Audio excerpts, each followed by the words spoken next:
శబరిమల యాత్ర అంటే అది కేవలం కొండ ఎక్కడం కాదు, అది ఒక లోతైన ఆధ్యాత్మిక ప్రయాణం. ఈ మొత్తం యాత్రకి గుండెలాంటివి ఆ పవిత్రమైన 18 మెట్లు. అవి కేవరు రాళ్లు కాదండోయ్, ప్రతి మెట్టు వెనుక ఒక అర్థం, ఒక రహస్యం దాగి ఉంది. రండి, ఈరోజు ఆ రహస్యాలేంటో తెలుసుకుందాం. ఒక్కసారి ఆలోచించండి, 41 రోజులపాటు కఠినమైన దీక్ష చేసి చివరికి ఈ 18 మెట్లు ఎక్కుతారు.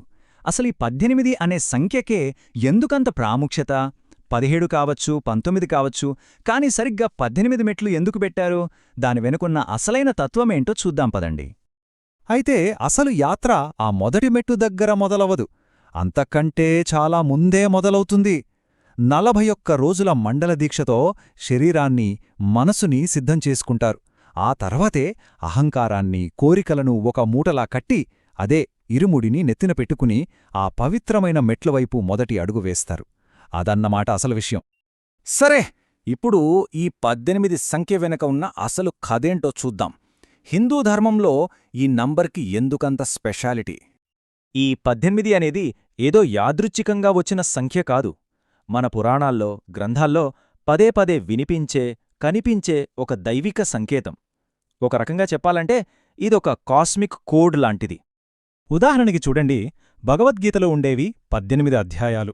కురుక్షేత్ర యుద్ధం జరిగింది 18 రోజులు. మన ప్రధాన పురాణాలు కూడా 18. ఇలా చెప్పుకుంటూ పోతే చాలా ఉన్నాయి. సో, శబరిమలలోని ఈ 18 మెట్లు కూడా ఈ మొత్తం జ్ఞానానికి, ధర్మానికి ఒక ప్రతీకగా నిలుస్తాయన్నమాట. ఇప్పుడు మనం ఈ మెట్ల వెనక ఉన్న అసలైన, ఇంకా లోతైన అర్థంలోకి వెళ్తున్నాం. ఇది కేవలం బయట కొండ ఎక్కడం కాదు, మన లోపలున్న పర్వతాన్ని అధిరోహించడం. ఈ ప్రయాణం చాలా పద్ధతిగా సాగుతుంది. మొదటి 5 మెట్లు మన పంచేంద్రియాలను అదుపులోకి తేవడాన్ని సూచిస్తాయి. అది అయ్యాక కామం, క్రోధం, లోభంలాంటి 8 రకాల చెడుగుణాలను, అంటే అష్టరాగాలను జయించాలి. అక్కడనుంచి తమస్సు, రజస్సు, సత్వం అనే 3 గుణాలను దాటుకుని చివరికి అజ్ఞానాన్ని వదిలిపెట్టి జ్ఞానాన్ని అందుకోవాలి. అంటే ఎక్కే ప్రతి మెట్టు మనలోని ఒక బలహీనతను మనం జయించడమే. అలా మనల్ని మనం శుద్ధి చేసుకుంటూ ముందుకు వెళ్ళాలి. ఇప్పటిదాకా మనం అంతరంగ ప్రయాణం గురించి మాట్లాడుకున్నాం కదా, ఇప్పుడు కొంచెం పెద్ద చిత్రాన్ని చూద్దాం. ఈ మెట్లు కేవలం మన లోపలి ప్రపంచానికే కాదు, ఆలయం చుట్టూ ఉన్న దైవిక ప్రపంచానికి కూడా అద్దం పడతాయి. అంటే ఈ మెట్లు ఒకవైపు భక్తుడిని పవిత్రం చేస్తూనే, మరోవైపు స్వామివారికి ఒక శక్తివంతమైన రక్షణ కవచంలా కూడా పనిచేస్తాయి. భలే ఉంది కదూ ఈ ఆలోచన. అదెలాగో ఇప్పుడు చూద్దాం. ఒక నమ్మకం ప్రకారం ఈ 18 మెట్లలో ఒక్కో మెట్టుకు ఒక్కో దేవత కాపలాగా ఉంటారు. మహంకాళి నుంచి నాగయక్షిణి వరకు ఈ 18 మంది దేవతలు కలిసి అయ్యప్ప సన్నిధికి ఒక అభేద్యమైన ఆధ్యాత్మిక కోటను నిర్మిస్తారన్నమాట. ఇంకా మరో అద్భుతమైన భావన ఏంటంటే, ఈ 18 మెట్లు శబరిమల చుట్టూ ఉన్న 18 పవిత్రమైన కొండలకు ప్రతీకలని కూడా అంటారు. అంటే భక్తుడు ఎక్కే ప్రతీ మెట్టు ఆ కొండలన్నింటినీ అధిరోహించినట్టే లెక్క. చూశారా, భౌతిక యాత్రని, ఆధ్యాత్మిక ఆరోహణని ఎలా కలిపేశారు?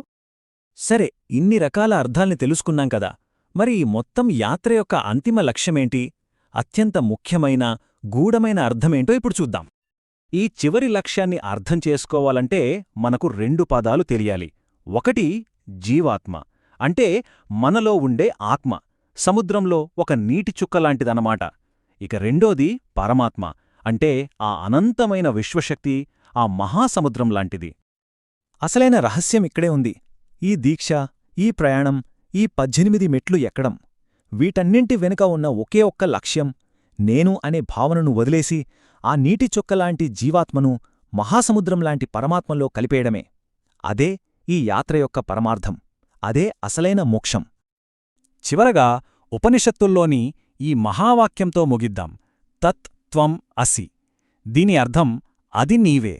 అంటే భక్తుడు ఎవరికోసమైతే ఇంత కష్టపడి వెతుక్కుంటూ వెళ్తున్నాడో ఆ దైవం ఎక్కడో లేడు, తనలోనే ఉన్నాడు. తన నిజస్వరూపమే ఆ దైవమని తెలుసుకోవడమే ఈ యాత్ర యొక్క అంతిమ సందేశం.